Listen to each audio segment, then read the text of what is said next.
First of all, it's been a while since we've done a workshop. A lot of you know this. Second of all, it's been even longer since we started a workshop on time.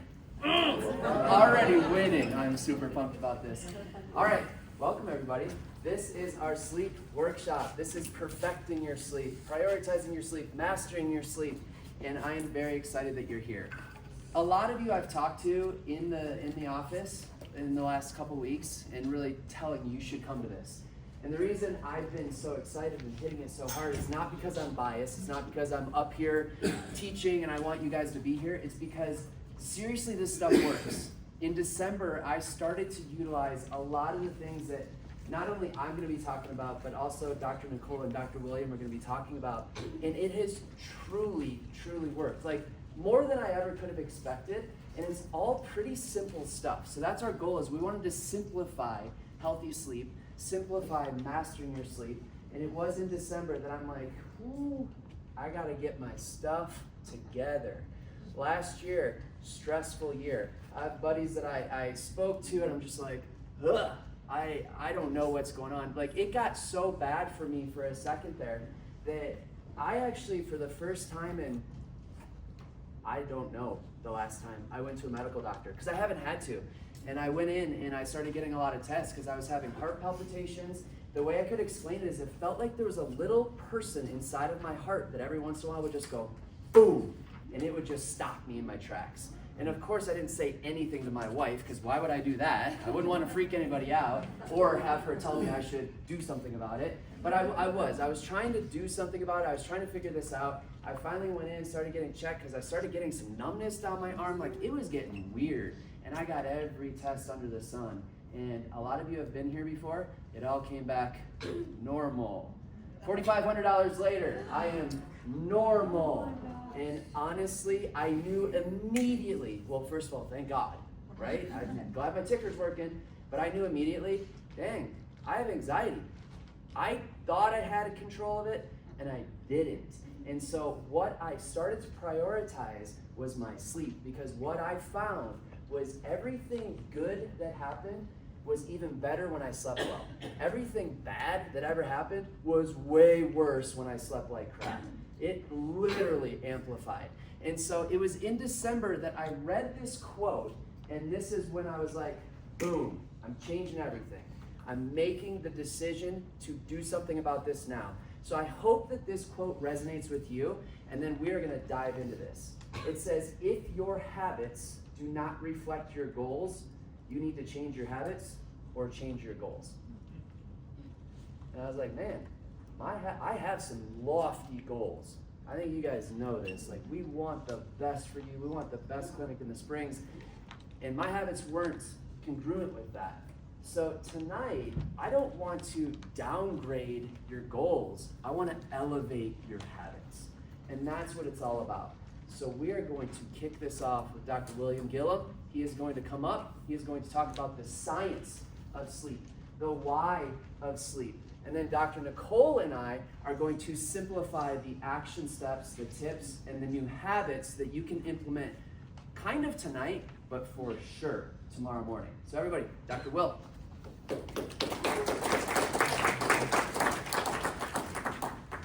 All right. Let me see. There we go.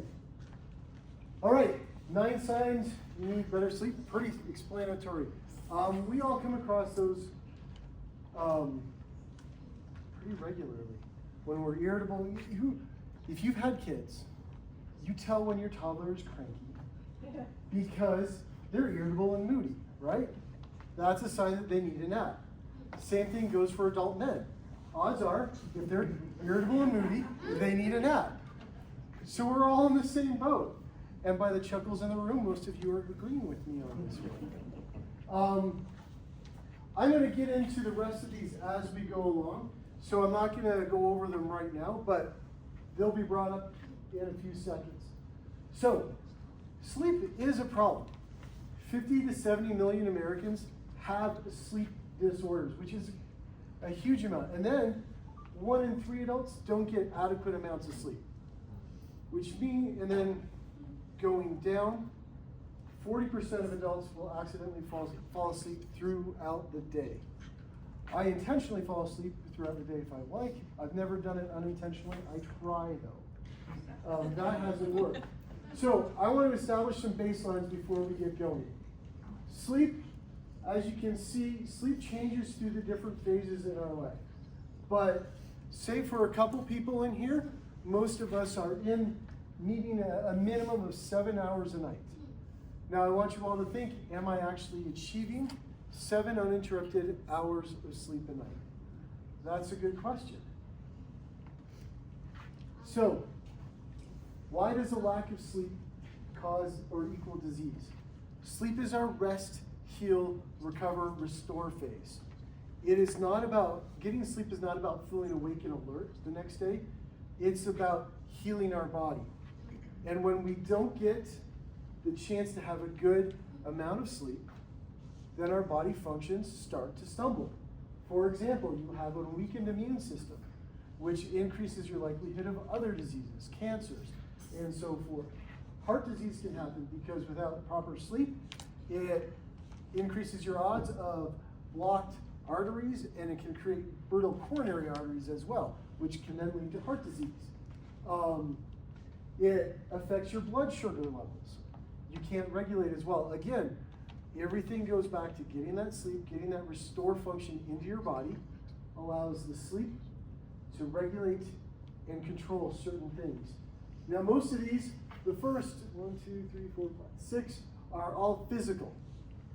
But as Dr. Jason mentioned, he was feeling anxiety. Anxiety can affect sleep.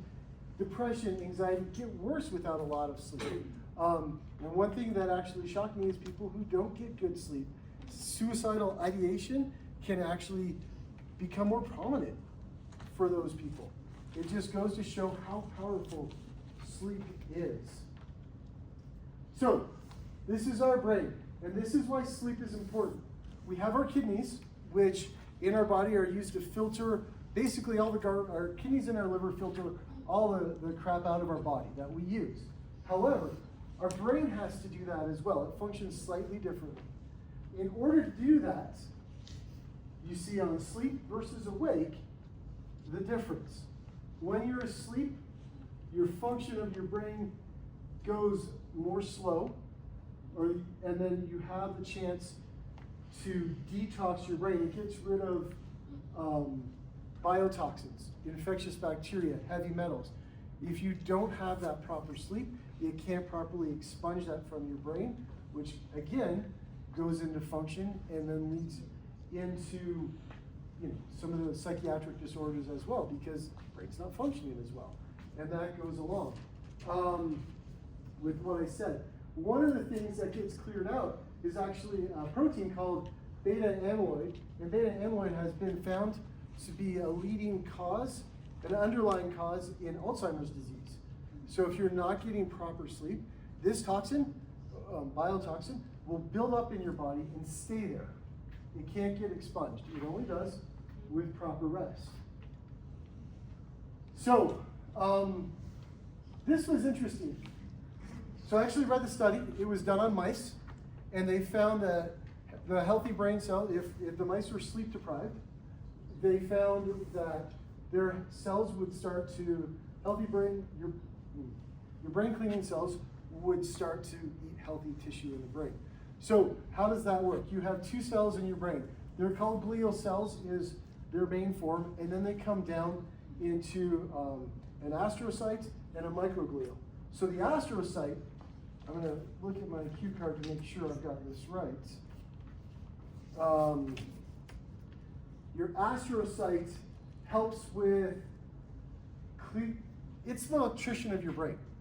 If you're wanting to make connections, it works to connect the wiring properly and make it smooth and efficient so you don't have short circuits.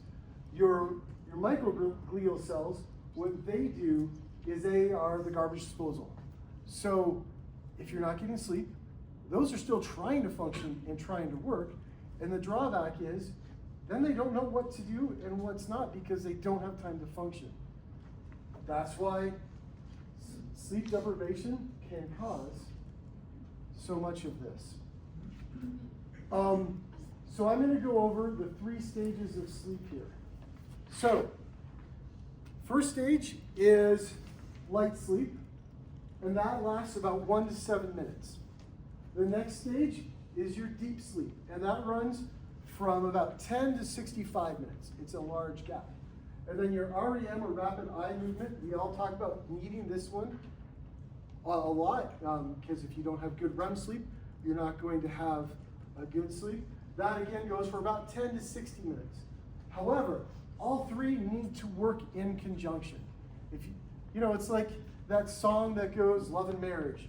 You can't have one without the other. You need to have both. So, you cycle through, and they've done studies that show in an 8-hour time frame, you should have about 4 to 5 cycles of 4 to 5 of your sleep cycles. And without that, then you start to have different things. And here's the cool part. I've already gone over how the brain kind of expunges garbage from its system, right? The different stages of deep sleep and REM sleep actually function differently. So your REM sleep is actually really cool. It helps to create and strengthen the meaningful connections.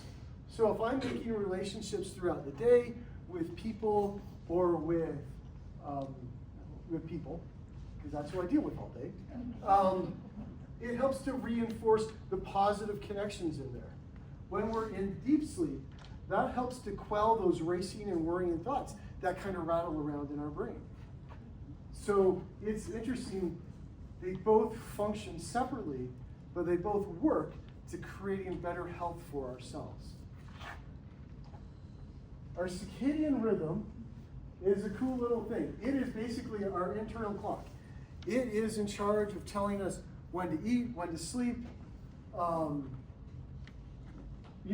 regulate our body temperature. It talks about hormone control. It does all of this. Now, the cool thing that I learned is, I've learned about the circadian rhythm before, but I didn't learn this part. Everyone's rhythm is slightly different. So, my circadian rhythm, I'm generally a morning person. My wife, I would not call her a night owl. She's a bit more energized, somewhere in between the day. And it's interesting that we all have different strengths and weaknesses. And cool thing is, this is all genetic. So yes, if you want to, you can blame your parents for your habits on this one. With our circadian rhythm, this is all about melatonin. So melatonin is, who here has had trouble sleeping and the first thing you reach for is, I've heard melatonin is really good, right? It is. All melatonin does, though, is initiate your sleep cycle. So 12 a.m., a 24-hour period, you notice how it doesn't spike until about 8 to 9 o'clock at night, right around the time most people are starting to go to bed. That's because that's your circadian rhythm telling you, this is when I need to initiate my sleep time. And then you can see how it drops off. It is at its lowest levels by 7 o'clock, 8 o'clock in the morning. Melatonin, again, it initiates sleep. It doesn't do anything to help you stay asleep. And I think I've tried melatonin. Dr. Jason said the phrase, be the research. And so I've done that in the past. I've tried melatonin. It didn't do anything for me. It didn't help me fall asleep. It didn't help me stay asleep. I struggled. And so that is melatonin. Margine. When did you take your melatonin? I took it at nighttime. At night. I took it at night because, one, you want to take a supplement like that. You want to take it close to, if it's to help initiate sleep, you want to take it before bedtime. Usually an hour to half an hour before you go to bed. It didn't do anything for me. And I think that's why melatonin doesn't always work for a lot of people. It's just designed to initiate sleep. It doesn't help you sustain sleep. And there is a distinct difference between the two. So, this is something that I'm going to talk about, and I'm going to get personal in a couple of minutes. We talk about the nervous system a lot. The two parts, the autonomic nervous system, are your sympathetic, which is fight or flight, and your parasympathetic, which is rest and relax. They are good in balance. You can't have one without the other. It's gas and brake pedals, often what you'll hear us refer to things. However, if you are stuck in sympathetic overdrive, you are constantly stressed, you are full of anxiety, depression, you're stuck in a sympathetic overdrive. So that elevates your heart rate, your mind becomes overactive. That makes you irritable and moody in and of itself. And then when you're stuck there, your mind won't stop racing when it comes time for bedtime, which then makes it harder to get sleep. And then it just becomes a negative cycle where you're cycling downward. With, I'm just going to skip to the next one. With cortisol. Cortisol is produced by your fight or flight stage. This is a healthy cortisol response. It's kind of opposite of melatonin. Melatonin spikes at night to help you go to sleep. Cortisol spikes in the morning. If you were to look at 24 hours, here's 3 a.m. So that's about 8 a.m. right there. When you're waking up, it spikes to wake you up. It is designed to stimulate a whole bunch of different hormones, stimulate your blood pressure, stimulate your blood sugars, all those things you need to kick off your day. Cortisol is good. It is produced by that fight or flight, which is good in short doses, not prolonged. If you have prolonged cortisol exposure, you end up with adrenal fatigue. So your adrenals are the glands that produce your cortisol hormone. So who's ever driven a car that you run out of gas? Hopefully no one. All right, I saw a couple hands. That's okay. We all make mistakes. That is essentially what adrenal fatigue is. You start using and you're stuck in that fight or flight. You're stuck in that sympathetic. The gas pedal is on. You burn yourself out. You empty that gas tank. There is no more. So you can see your body starts to act funky. Here's a spike of cortisol at 3 a.m. That's not right, because we look at the previous slide, small spike there. Maybe you got to get up to go to the bathroom at 3. Some of us have to do that. But you see how that's almost as big as the spike later in the day. And in fact, that spike coincides with when you actually want to rest. Your body's confused. It doesn't know where it's going, what's going on. And then when you get extreme adrenal fatigue is when you look at that. You basically flatline and merge out your cortisol, and you get a large spike in the middle of the night that keeps you up. This is where my personal experience is. In 2017, my wife was diagnosed with cancer. She went into the hospital and didn't come home for 2 months. That's scary enough. Try having 5 kids. The oldest 2 is going into junior high, and the youngest is starting kindergarten. I got stuck in that fight or flight stage for a very long time.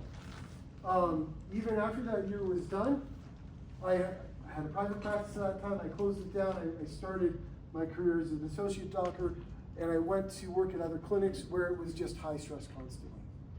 I got to a point where this was me. I would go to bed, and then I would wake up to maybe 3 o'clock in the morning, after maybe getting 4 hours of sleep if I was lucky, tossing and turning, and I had a spot on the ground where I could lie so I wouldn't bother my wife, be awake for 2 to 3 hours, and then try and fitfully doze for another hour or 2 before I did get up and go my day. And I probably ran that way for well over a year. I was exhausted constantly. It sucks, hands down. So I know what I'm talking about with this. Sleep is important, but taking care of your, we're only hitting research is only starting to show how important your nervous system is to your just general function of life. We don't make those connections.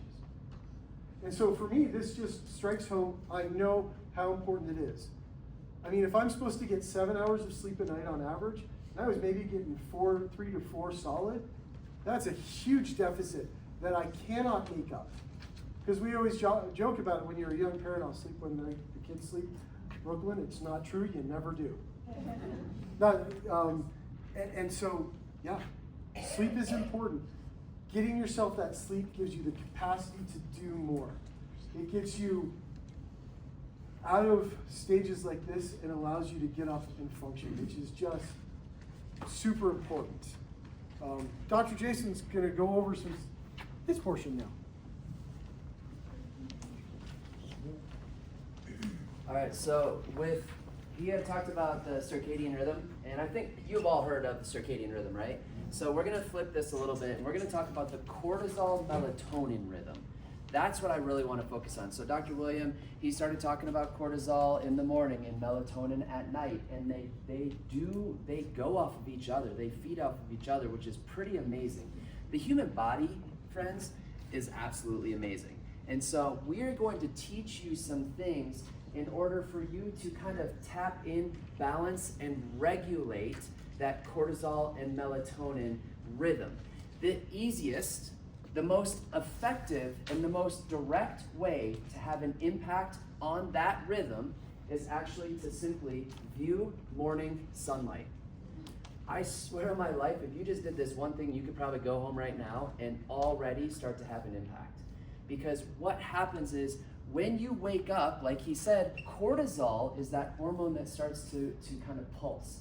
It starts to wake you up. Sometimes it's going to wake you up faster if you have an alarm clock, if the dog barks, if somebody's breaking into your house, you're boom, cortisol, fight or flight right away. But normally it starts to pulse to slowly begin to wake you up. Here's the really cool part. The second you start to get a bigger influx of cortisol, you innately and automatically start a clock, the internal clock that he was talking about, that 12 to 14 hours later, you will begin to secrete melatonin. Whether you try it or not, whether you want it or not, it's going to happen. So when you view morning sunlight, you actually stabilize that cortisol leading into melatonin system. So the nerdiness of it, what actually happens, and actually let me back up really quick, because this is something Dean talked to me about a while ago, and I'm going to let it be known. Don't stare at the sun. If you stare at the sun, that is not my problem. That is called stupidity, and it is not on me. You don't wake up and stare directly into the sun. Everybody got that? Capiche? Good. So you wake up, just go outside as early as you can, because you have these neurons in your eyes called retinal ganglion cells. And there's a very specific light that they're really, really sensitive to and respond the best to, and that is blue and yellow light at a low solar angle, specifically morning sun. So the earlier you can get that sunlight, the lower that solar angle is, the more effective it is. So best case scenario, if you're up for the sunrise, good on you. Go outside, you're out there for only a couple minutes, not a big deal. Not all of you do that. Or in the summer, it's right before you even get up. And so it's just as soon as you can after waking up, get out there, because those rays go into those retinal ganglion cells, and then it sends this electrical communication, this impulse, into your internal clock, like Dr. William was talking about. The actual nerdiness for that is the suprachiasmatic nucleus. It's really crazy. It's located at the roof of your mouth. And the second that it comes into that area, that suprachiasmatic, that internal clock, has a connection with every single cell and organ in your entire body. It is nuts. And the second that boom, increases, you will automatically, 12 to 14 hours later, start to produce melatonin. So it's the easiest way to stabilize your sleep-wake cycle. So when so many people talk about how do I get better sleep, what can I do to get sleep, it's not about the sleep, it's about what are you doing when you're awake. And that's a great way to start your day. I started doing it, it's weird at first, I'm not gonna lie. Like my wife's looking at me like, what the hell are you doing right now? And I just bundle up, go outside, and just be out there. Again, if you're just outside, those photons, they spread. And so how long do you go out there depends on what's the day looking like. If it's a day like today, where it's nice and sunny, bluebird day, 2-3 minutes. If it's a little bit of overcast, stay out there a little longer. Maybe you're out there for 5 minutes. If it's really overcast, if it's a dreary day, if it looks like, man, the sun isn't even out, actually that's a great time to be out there. You just have to be out there longer, about 10 minutes when it's that really overcast, kind of cloudy, gloomy day. And that's it. And then you can just go inside and go on with your day. And so with this though, you gotta be outside. You can't view it through a window, you can't go through a windshield, and you cannot have sunglasses on. They've actually shown that, let's say, anybody drive west to east in the morning to go to work? So the sun is literally like, go poof, right in your face? Because that's my new drive, and it is weirding me out because it's so bright, and I'm like, oh, this is definitely getting to my suprachiasmatic nucleus. It's not. You actually have to sit there for 50 times longer to get the same impact as going outside for just a few minutes. So get outside first thing as early as possible. If you're not one to wake up at 6 or 7 in the morning, get out there at 8, get out there at 9. You just want to have that lower solar angle. I would say try to do it before 10 o'clock, and you're probably pretty good to go. But that is a very, very simple way to set the clock. Now, as the day goes on, anybody ever have that midday crash? That 2 p.m. lull? You're like, ugh, all I want to do is drink more coffee, have more caffeine. I'm going to actually tell you the exact opposite, and you're going to want to kill me. What I would recommend with your caffeine, which is the most widely used stimulant in the entire world, by the way, it is everywhere.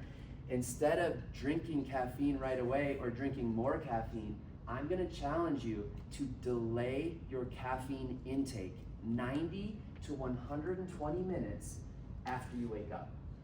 If you want to increase your energy through the day, delay your morning caffeine, which sounds really backwards, doesn't it? Here's the reason. Number one, caffeine has a half-life. It will stay in your system. It will not get down to 50% of caffeine in your body until 5 to 7 hours later. So we're going to talk about that later as well.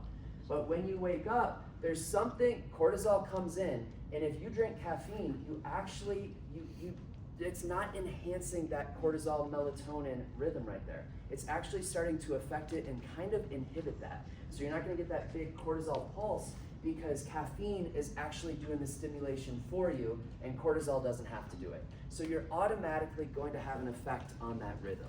But through the day, as you're just going on with your everyday, you start to get a little groggy. As the night comes on, you start to get more tired. The reason that you're craving sleep is because of a chemical called adenosine.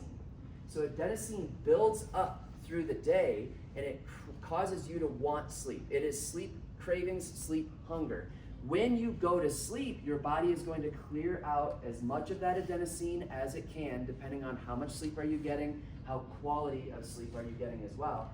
And then when you wake up, a lot of times you have this adenosine kind of lingering in there still. If you take caffeine right away, caffeine will go bind to those receptors that normally adenosine would. Caffeine's going to do all the work, and adenosine just lingers there. This thing that makes you want to be sleepy just lingers. So by the time 2 o'clock rolls around and this starts to reduce and it starts to unbind, now adenosine wants that space more than ever.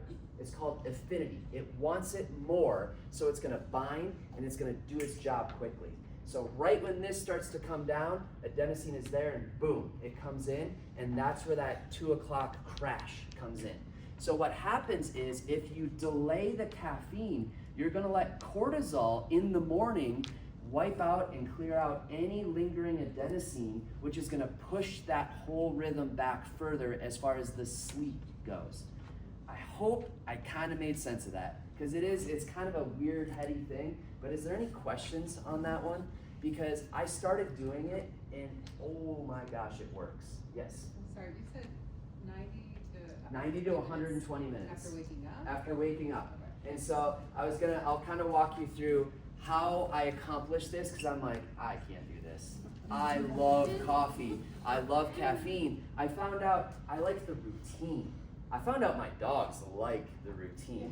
I came out a couple mornings, they're like, bro, you didn't put the tea kettle on. Like, what do you, they're like looking around like, I don't know what to do right now. He's not making his coffee. And I get food after coffee. And so what I started doing was, a lot of times I'll drink, you guys know Element, right? The electrolytes, I love them. Oh my God, they are so, so good. Every morning I would drink a big Nalgene of Element with water every single morning, just because that's the most dehydrated you are all day, unless you're in a sauna or something like that. And so I would start to replenish right away through the day. And so what I started doing was I took the chocolate Element. That sounds disgusting. Chocolate salt, but it's actually really good. So what I did was I still put the tea kettle on, normal routine, normal habit. I put 3 grams, so I took half of the packet and put it in my coffee mug, normal routine, got my mug. And then I added the water, stir it up, drink it. Just 3 grams, because if you were to do all 6 grams, if you were to do the whole packet and only about 8 ounces of water, you're gonna like fly across the room with a salt bomb. And so it is very salty if you do the whole thing, so I split it up. So I split that up, so I wake up at about 5:15.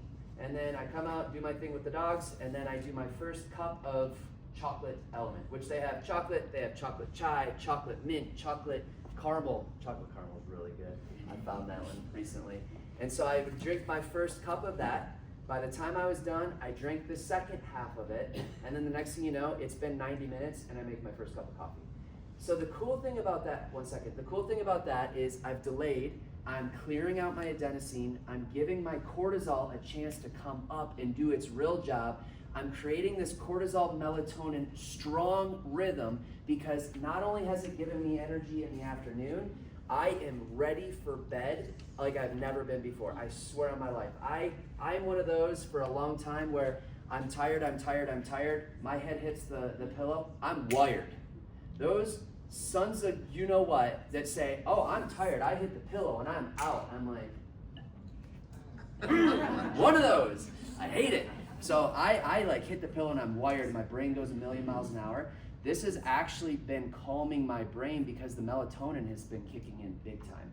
And so then I go on with my coffee and go on with my day. But you're also getting morning hydration.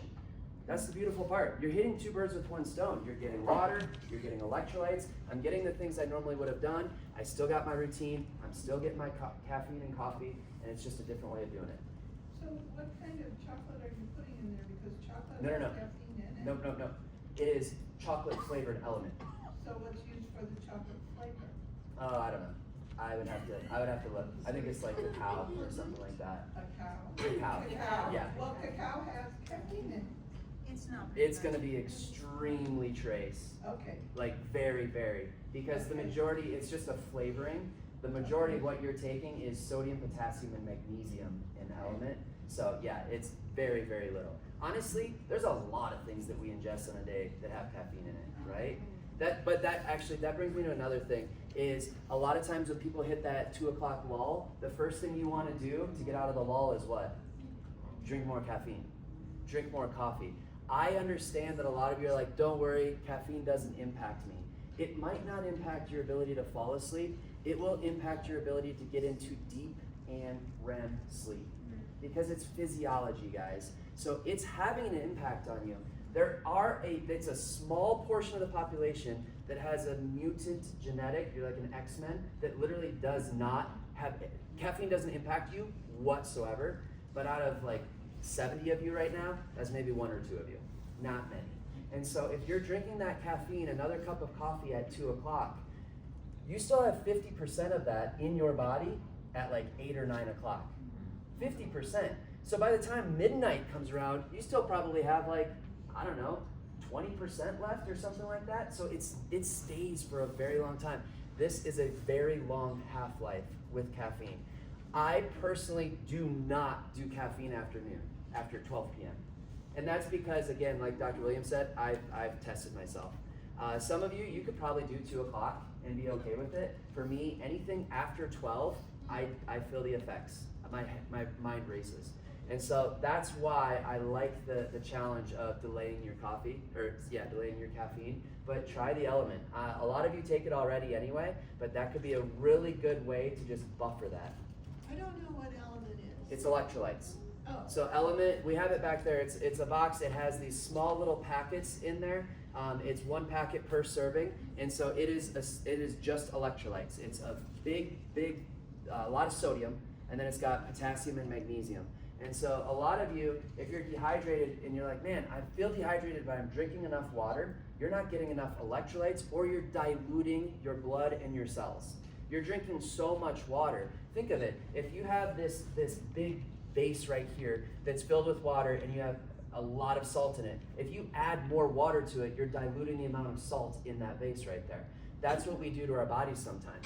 So we started carrying Element because of what I felt with my body is I was drinking a gallon of water a day and I always felt dehydrated. And then I got blood work and my sodium levels were like in the basement. So I was diluting everything. So at that time, the doc that just like did the blood work and sent me the results, they're like, dude, salt everything. I'm like, said no medical doctor ever. It was awesome. I'm like, I'm in. And so that's when I started to really hit that harder. Now, not all salt is created equally. Remember that, because there's a lot of like crappy table salt that actually is filled with sugar. So be careful about that. But yeah, that's what Element is. And we can talk about that like separately in a consultation if you need to, but it makes a big difference. The next thing we're gonna do, okay, so this is the adenosine. This is what I talked about. You can take a picture of that if you get home and you're like, what the heck did he just say? It kind of talks through that adenosine and hijacking the adenosine receptor with caffeine. Everybody got that?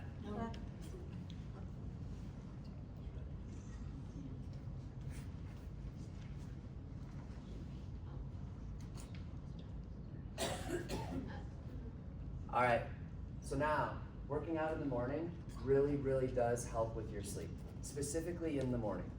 I'm a big exercise advocate. You guys know this. I honestly, exercise. I don't really care when it is. I just want you exercising, specifically resistance training, at any time of the day. However, if you want to use exercise as a catalyst to better sleep, in the morning is the best because it increases cortisol, and it also is going to raise your core body temperature, which wakes you up and gives you more energy.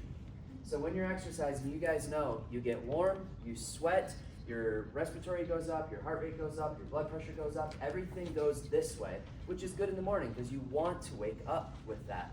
So if you are that person that works out 5, 6 p.m. and that's just where you can do it, that's where you can fit it in, cool, keep doing it. Just know that you're going to have an impact on that night's sleep a little bit, but there's other things that Dr. Nicole's going to talk about that you could probably do after your workout that will help start to bring you down into that more relaxation sleep mode. But exercise in the morning is a great one. And so if you even look at things like wake up at a consistent time, get morning sunlight right away, delay that caffeine intake, and do a little bit of working out in the morning, right there, I think you're gonna start to transform things. You just have to stay consistent with it. The cool thing is it only takes about 2 to 3 days for you to change your sleep cycle, that cortisol melatonin cycle, 2 to 3 days. So there's gonna be a couple days where it kind of sucks, I'm not gonna lie, but after that, you start to kind of click with that. Chip? Matter 150 minutes, matter if it comes over a period of 2 days, 3 days, 4 days? No, that's through the week. Okay.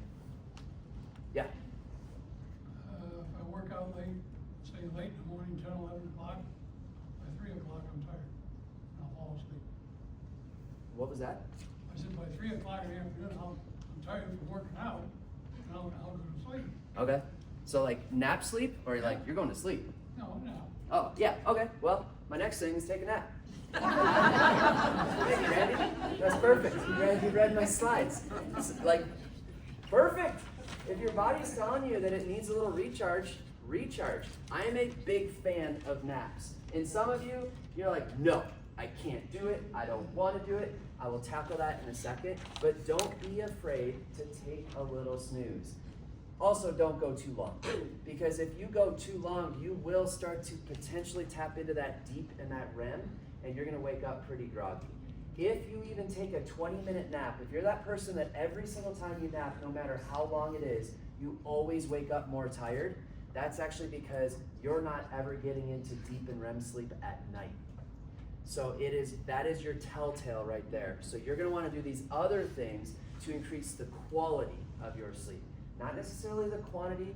Yes, we talked like 7, 8, 9 hours is what you really want to get. Honestly, guys, it's not feasible for everybody.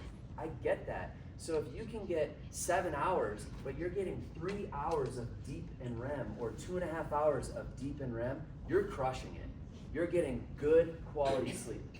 How do you know if you're having that deep REM sleep? You nerd out like I do. You buy things that tell you, and then you buy more of them because you don't trust the first one. Honestly, it's sleep study, but it's doing your own sleep study. The other way you know is because you know, oh, I went to bed at 10:30. I woke up at 5, and I have a lot of energy. Whereas the next day, I went to bed at 10:30. I woke up at 5, and I feel like crap. It's probably because one night you got over 2 hours of deep and REM. The next night you maybe got an hour. That's a telltale way to look at that. But I have the Garmin watch that I actually wear this at night in bed. One of the reasons that I like the Garmin even more than the Apple, and again, I'm not affiliated to anything, obviously. I wish Garmin would pay me. But one of the reasons I like Garmin over Apple Watch is because the Apple Watch, y'all have to plug in every single night. I go like 27 days on a charge with this thing, and I wear it all the time, 24/7. Does it light up, like if your partner rolls over and they have his Garmin watch on, can you see the lights? I mean, I've been flashed by these things before at night. Can you see the light? Wow, what are you doing in Where's bed, it? man? The No. connection between your skin and the watch light. You have to, Yeah, that wakes me up. mine's green. Oh, that's cool. So it's not as bright. No. My wife has not ever told me that, and my wife is picky, so she would tell me if it's waking her up at night. But I don't know. I don't know what to tell you. Mine does not. Okay, Yeah. thank you. Yeah. I think it's a feature that you can turn on and turn off. The light on the sensor. Because on mine, I don't have a Garmin, but on mine, What that do is, you have? if you wanna have to push the buttons, Yeah. you do one when you move. Yeah. Oh, yeah. So mine, to actually turn it on, you have to tap it and the light comes on. Or like I have a cool flashlight on mine too, so when I do get up to pee, I don't kill myself. But yeah, that's. But she's talking about the sensor underneath. I don't know if you can play with that or not. So. Look at it tonight before you fall asleep. See if it flashes, or you can see it. Yeah. I mean, I've had it for 5 years and I've never thought about it, so I'm gonna say no. Does not. I don't see it. It does not wake me up. But yeah, so I have the Garmin. I've worn the Whoop. I'm about to buy the Aura Ring, just because I like the data. I like to see. Just be careful with the data. You can really mind F yourself. You can look at it and be like, oh, I woke up today, I'm feeling great, and then all of a sudden your data says you slept like crap, and you're like, oh, I slept like crap. Like, it's weird. And then there's days that I woke up super early to do a big hike, a 14er, and I felt horrible. And my watch said, or my Whoop said, you crushed it, you slept so much, you're ready to go. I'm like, let's go! It's really weird, so just be careful about it. But I do use that to find out, because I like to use all these different things, I use that to find out what's working and what's not, and you just kind of track it that way. But other than that, you can do sleep studies, you can go all in if you want. But naps are a great way to. Sorry. How do you get back to sleep when you wake up at 3? Okay, get there. I'll get there. Number one, back to napping. How long? Take a nap. How long ago? 20 minutes, 30 minutes. Just keep it under an hour. I think that's the biggest thing. For those of you that do not want to actually fall asleep completely, or you don't fall asleep completely, there's something called NSDR, non-sleep deep rest. Another word for it is yoga nidra. It's guided meditation. So today I got to the office just before our team training. I had 10 minutes, literally 10 minutes. I went onto YouTube on my phone. I put my AirPods in. I looked up 10-minute NSDR, and boom, there it was. It's a guided meditation. It helps to slow those brain waves in the brain that Dr. William was talking about. It slows the brain waves to create a state of relaxation. It is a reset.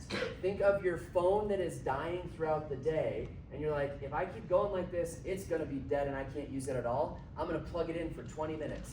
That's what napping in an NSDR is. It is a quick reset, a quick plug-in. I was in a workshop once that said that if you can put yourself into a relaxed state for a period of time, it can equal 50% of real sleep. Yep, exactly. And that's what I was gonna say is NSDR has been shown to actually equal falling asleep without ever falling asleep because of where your brain waves get to. And so essentially, you're just listening to this person kind of walk you through your body. They're having you focus on different things, and it really does help your relaxation state. And so it's a great way. If you don't even have that much time, if you have more time, I'll go on and I'll be like 30-minute NSDR or 30-minute guided meditation. If you don't want that and you just want to take a nap because you can, just take a nap, just set an alarm. But if you are really, really pressed on time, breathe, just breathe. So you guys have heard me talk about box breathing a lot. I'm not even gonna go there tonight. You can kind of look that up or ask me separately, but I'm gonna talk more about 4-7-8 breathing. I love it. And the reason I love it so much is because it's easy for you, it's also easy for your kids. We have so many kids in the office right now that are constantly stuck in this fight or flight. They're high on that kind of ADD, ADHD spectrum. The 4-7-8 breathing is extremely beneficial. It's simple. All you do is 4 seconds in through the nose, all the way down to the diaphragm. It's called belly breathing. So breathe in as deep as you can for 4 seconds. You hold the breath in for 7 seconds, and then you blow out completely out of pursed lips for 8 seconds. And what that has been shown to do is stimulate your vagus nerve, which is the parasympathetic rest, relax, heal, digest, immune function side of the nervous system. 4, 7, 8. I do like 8 rounds of it. So what I did was I downloaded this app called iBreath, literally the letter I, breath, and you can tell it when to alert you. So every day at 1 o'clock, I get a little alert that says breathe. And 1 o'clock is usually when I'm not with any of you guys, not with patients, so I can at least do that. It walks me through 8 cycles. It keeps time for me. It says inhale, hold, exhale. It literally does the work for me. I just have to sit down, close my eyes, and press play. Like, simplify your life. There are so many gadgets, there are so many apps, there are so many things out there that you can utilize. You just have to dig a little bit and find what works best for you. Make sense there? Any questions on breathing? Napping? Napping's good, guys. Take a nap. Consistent timing. This has been the hardest one for me, hands down. So hard. And I'm not talking about the weekdays, it's the weekends. Because just like I said, it only takes 2 to 3 days to change this cortisol melatonin cycle. It only takes 2 to 3 days to negate it as well. So that kind of stinks. So for me, I am inherently a night owl. I would stay up until 3 in the morning and sleep until 10 if I could, but I guess like society frowns upon it or something. And so on the weekends, I will love to stay up late. I'm not out there partying, but I would love to stay up late and just watch movies, watch my shows, just hang out, do nothing, and then sleep in the next day. If you're that person that does well all week, and then you fall off the rails on the weekend, and you have the Monday blues, you're tired on Mondays, it's because you negated the whole cortisol melatonin rhythm, and you have to start over again. It stinks. So I am trying my hardest to stay consistent with 5:15 in the morning and 10:30 at night. It's really hard, and it's a work in progress. I'm struggling with it right now, but I can feel the difference between waking up on a Monday morning and waking up on a Tuesday morning, because by Tuesday morning I've had 2 nights in a row again of resetting that rhythm. And so that's probably one of the biggest ones for a lot of you, is stay consistent on the weekends or stay consistent in general, because consistency is going to breed stabilization and balance, which also brings me to consistency. Stay consistent and regular with your chiropractic adjustments, because every single time you get adjusted, we actually stimulate the prefrontal cortex. The prefrontal cortex is in charge of your parasympathetic nervous system. That is in charge of healing, hormones, immunity, sleep, mood, relaxation, all of the good things of the nervous system. You guys, though, myself included, we're here. Let's be honest, we're always here. So what you want to attempt to do is create as much balance and regulation as possible. That's it. So when you get adjusted on a regular basis, you're continuing to move that forward. You're continuing to create this momentum so you don't slide backwards. That's what it comes down to. I am going to be such a pain in your butt in 2025 because I do not want you canceling your appointments anymore. I totally understand that there are going to be days that you can't make it. I get it. Reschedule it.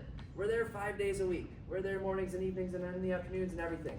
Just reschedule it because I don't want the 1 step forward, 2 steps back. And that's what happens. If you're an every other week kind of adjustment and you miss one, you've gone a month. A lot of stuff happens in the course of a month. It's the reason we don't really do the monthly adjustments because we tend to see people slide backwards into the old habits and patterns neurologically. Not necessarily your bad habits and patterns, your neurological patterns. Because your body will continue to go back to what it's been used to, especially if you're not there to push it forward and push it forward. If you are a person here that has never been checked, you've never had your nervous system checked, now is the time. We're giving you the opportunity. You can come in for a full consultation, a full exam, an exam that will tell us what's your nervous system telling us, how far into that fight or flight are you stuck, and what needs to happen so you start to break the pattern.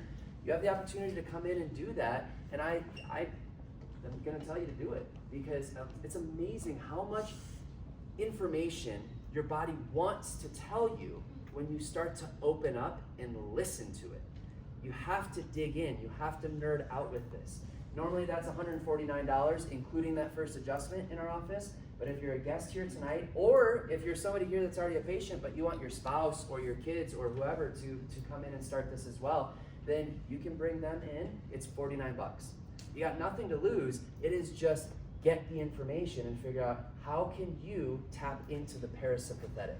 I will say in the last 48 hours, for anybody that has kids that deal with sleep issues, in the last 48 hours, we found out from 2 different moms. We had one lady tell us yesterday that her daughter that has not slept throughout the entire night for months, started getting adjusted last Tuesday, and she slept through the whole night, every night since last Tuesday.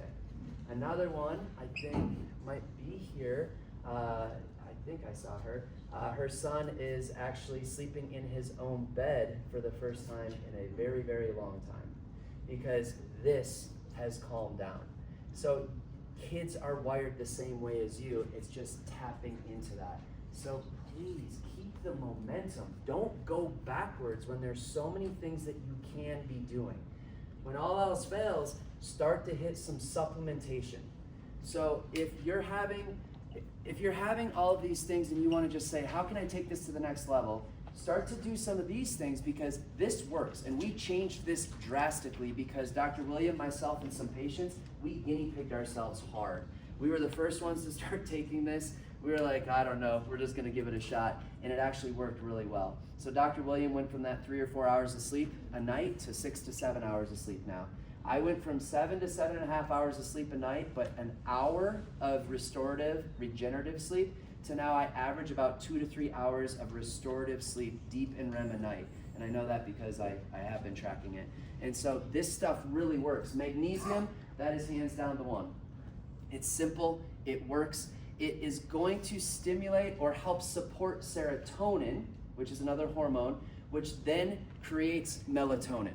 So magnesium is going to work indirectly, and that helps you fall asleep.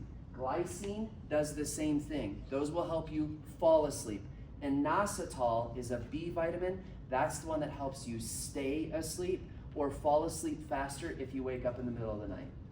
The problem with this is it's not a drug. It's not you take it and you're knocked out. You're not going to feel all groggy the next morning. It is something that you have to let build up over time inside of your system. So you can't go 1 day on, 2 days off, 3 days on, 5 days off. It doesn't work like that. You have to be consistent with it.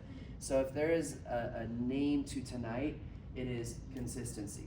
That is the key to having these habits work for you, not against you.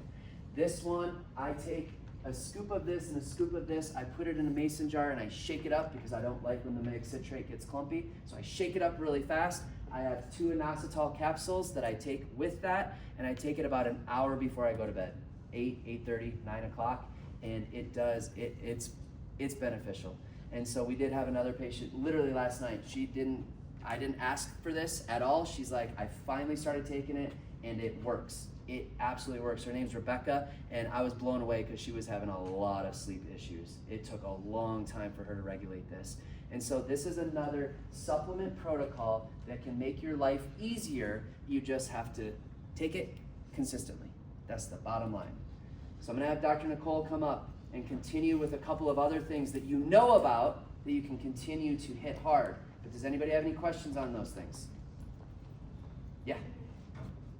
Can you explain the difference between glycinate and citrate for magnesium? Like Yeah. what's better for Yeah, sleep? yeah. So I'll explain why we did this. So mag citrate is really good for sleep and digestion, specifically like constipation, but really I'd say digestion in general.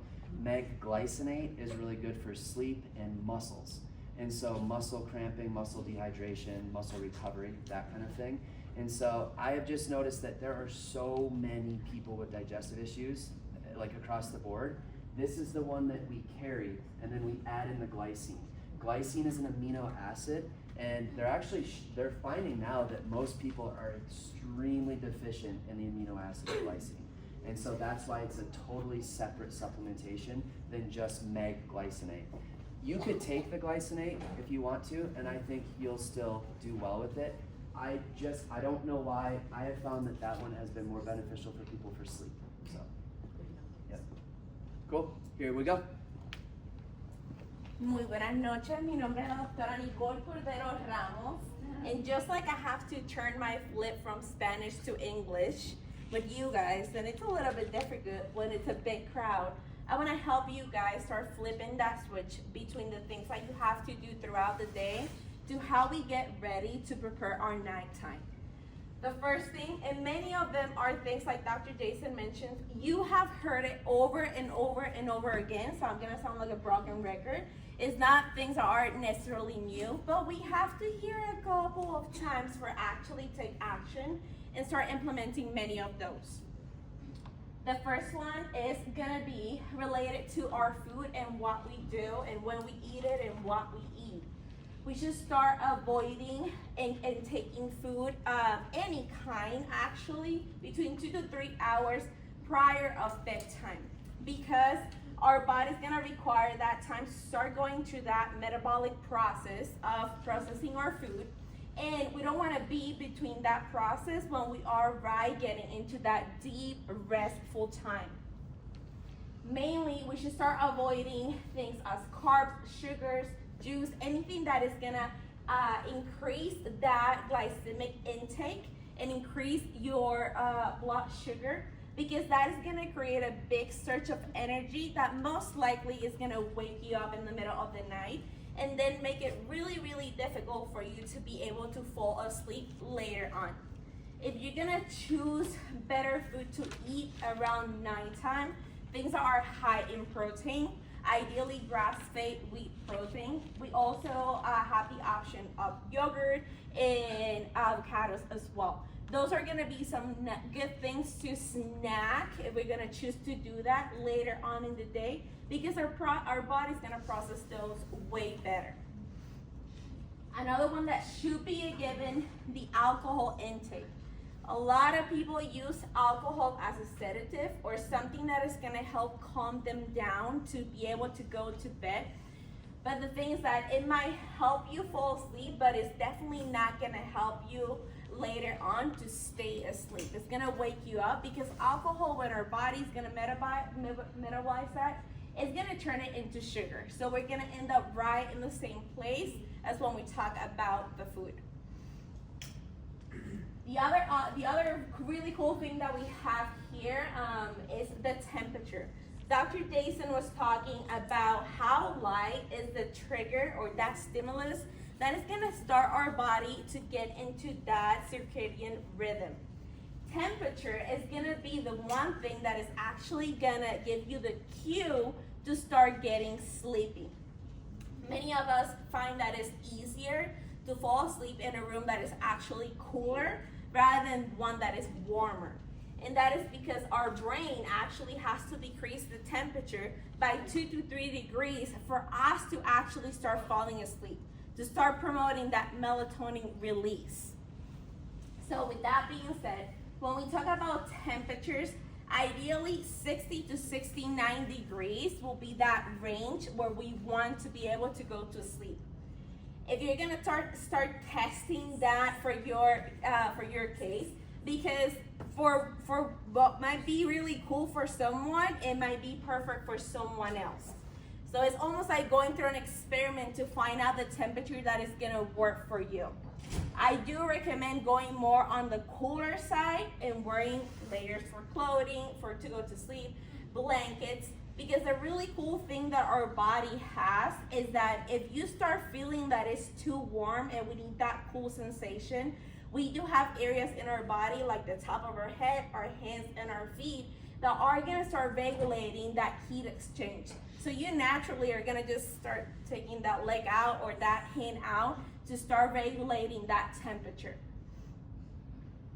Something along those same lines, and what might seem a little bit contradictory, is that when we talk about temperature as for baths and showers, and also like a nice sauna, actually the recommendation is to go on the warmer side, because our body's gonna naturally start to rebound. If the temperature outside is really, really hot, your body innately and naturally is gonna start dropping your temperature to be able to regulate it. So by that decrease in temperature, once again, we're gonna have that cue or that trigger that you start getting sleepy. Some of the other things, extremely related with what Dr. Jason taught, that light, especially that sunlight early in the day, it's extremely important to start on with that circadian rhythm. Then we want actually the opposite when we talk later on during the night. We want to start limiting those light resources because we don't want to trick our mind, our body, especially those receptors in our eyes, thinking that it's still daytime. That's why one of the recommendations is that when it starts coming that evening time, we're gonna start decreasing the resources or sources of light that we have. Ideally cut them up by 50%. Something that we could even do to start copying our Scandinavian brothers and sisters is to start decreasing the height of the lights that we use. If you go to a Scandinavian house, you're gonna find that many of their lights are actually on a mid-body to floor level because they want to avoid to trick those receptors. Something that we wanna do then, start going back to the cave. One of the suggestions, we can use candlelight, the fireplace, because though that kind of light is actually gonna match the wavelength of the sunset, which is something that is highly recommended to watch because it's then gonna start like triggering our body into getting into that nighttime state as well. Extremely related with darkening our room, we have been putting the phone down. It doesn't matter if we change the colors from blue to warm, it's still gonna emit some light and a wavelength. Same thing goes for the iPad, for the computer, still gonna start tricking those receptors. The other thing, if tricking those receptors was not good enough, our body's gonna start creating relationships and associating one thing with others. If we start being on our phones, scrolling to social media, going through the emails, responding those, being productive, your body's gonna think that your room, your bed, the place of rest is actually a place of work. And it's gonna start creating that association. Then when we go to bed, your mind is gonna still be on a go, go, go, rather than being able to start relaxing. So we need to start getting into that nice mood to be able to calm down the system. Dim the lights, the only few that we should have left, start dimming the lights of those. We're gonna turn up the distraction, keep it quiet, slow down. That means, again, putting down the phone, limiting the TV. We don't wanna have things that are gonna overstimulate our brains into keeping us awake. reading in a book, better to go to the actual book that we can scroll to the pages than trying to do it on your phone or on your tablet. Again, the receptors are gonna get tricked. The funny thing with that is that when we start getting that triggering of the lights, it can push your hours of getting that melatonin to be released up to 3 hours, and it can cut off the produce of the melatonin by 50%. Things that we definitely want to avoid.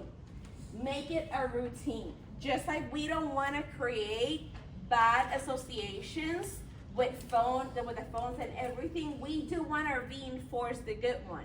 Me personally, when I go to bed, I have an app that is gonna put on some relaxing music, sounds. You can choose between the rain, the river, the ocean. That's my favorite. You guys should know why. But it's gonna calm the system down. You can even create your own track, mixing kind of like different kind of music. My brain already knows that when I play that, it's time to go to bed because I have created that routine. I have Pavlov tricked myself into knowing that. So creating a good environment, a good area for you to actually be your sanctuary of sleep. Many of the patients ask what could be the proper sleep position when we're actually going to bed. Now, as a good chiropractor, we're gonna tell you use your rolls. You have them for some reason. Remember, big one on the neck, small one on the lower back, and we want that head touching the back of the bed.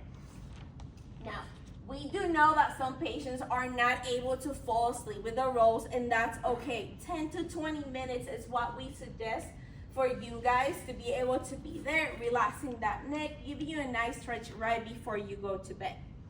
So, if you're gonna choose, ideally, sleep on your back with a nice pillow that is gonna keep your head on a neutral position. Another good one could be on your side, but same thing. Not a pillow that is too thick, not one that is too thin. We wanna be able to be in a neutral position. Ideally on your side then, with a pillow between your knees and your ankles to keep those hips on a nice neutral position. Because then you guys come complaining about hip pain, and we have to work on that. And it could be extremely related of what you do in the many, many hours that you're supposed to be asleep. If you're asleep on your back also, you can put a pillow right in the back of your knees to keep that hip relaxed as well.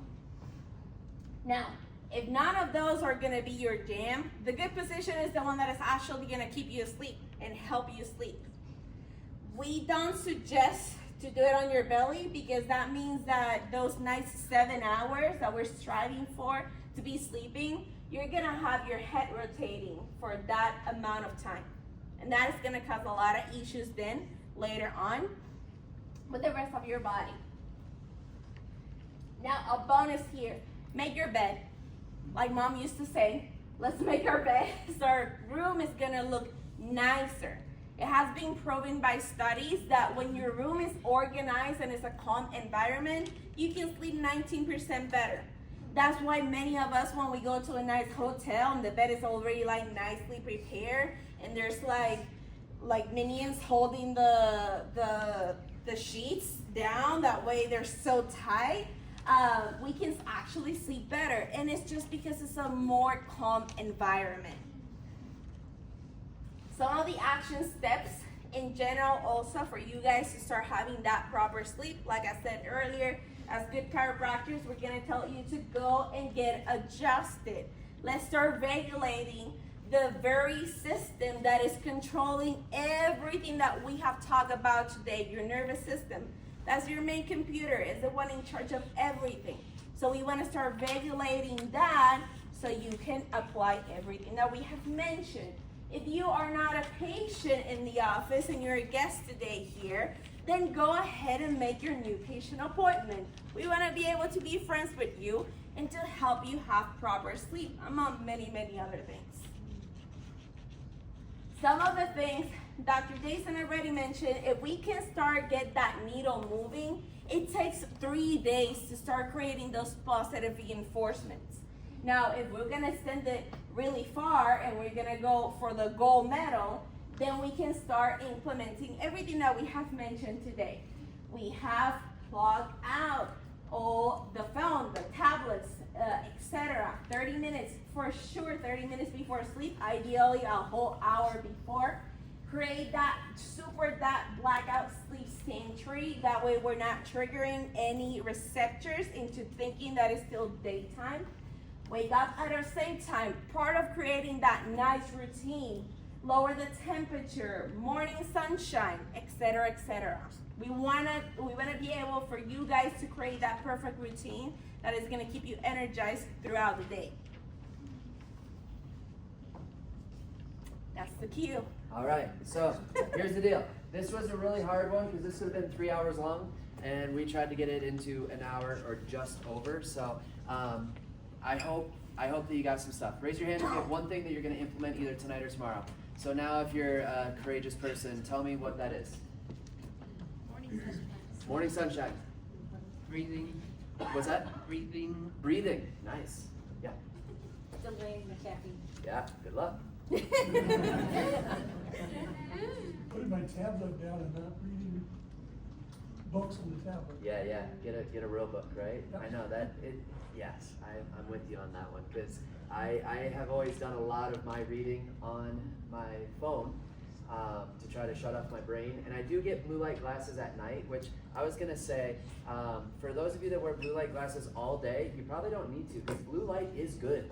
You need it. It increases that cortisol, so you don't need the blue light glasses in the morning or the afternoon. It's more later in the day. That's when you want to start to bring out the blue light glasses. I wear them in bed when I'm reading my phone, but I need to stop doing that completely. What else you got? Get a Garmin watch. Yeah. Oh yeah. So I took it off back there because I'm like I have no idea. I've never seen it, but like when I take it off for everybody to see, people watching on the video are like, what is going on? It like There gets it a is. little green That's it. and then it goes away. Okay. So it's only when I take it off. It's not like all the time necessarily. So yeah. But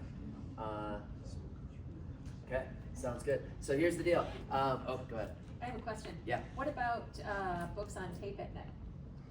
Okay, so here's my thing is, again, yes, I think you can do it if it works for you. Have you guys heard of ASMR? Yes. I do ASMR. Did I already say that? Did I talk about that? So I do put in my AirPods every single night. I go on to YouTube and it's triggers. It's autonomic sensory meridian reflex or something like that. And I might have just made that up. I have no idea. I can never remember what it stands for, but